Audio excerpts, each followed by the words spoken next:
This energy meter works with the latest ZigBee 3.0 protocol, and you can use it to measure your power consumption.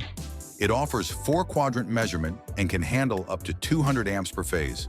Plus, it's compatible with solar and wind power, and it comes factory calibrated with over 99% accuracy.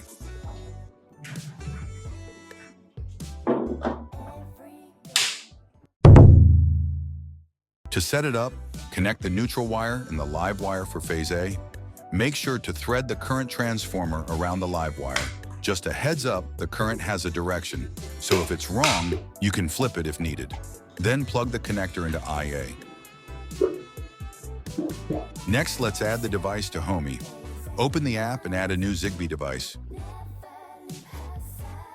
Press the reset button on the device 5 times until the indicator light flashes quickly, and it'll be added.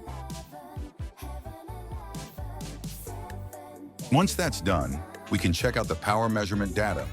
If there's a delay and the data hasn't updated yet, just change the current a bit to refresh it.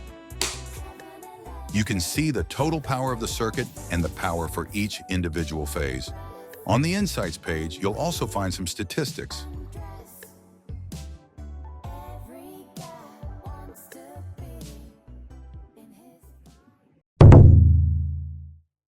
For a 3-phase circuit, start by connecting the neutral wire, then connect the live wires for each phase to the corresponding ports, A, B, and C. Next, thread each current transformer around the live wires and plug them into IA, IB, and IC.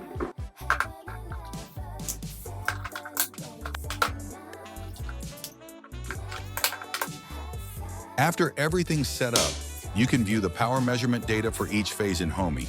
Since we're filming in a single-phase area, we're actually demonstrating with 3 single-phase setups. That's all for now. Thanks for watching.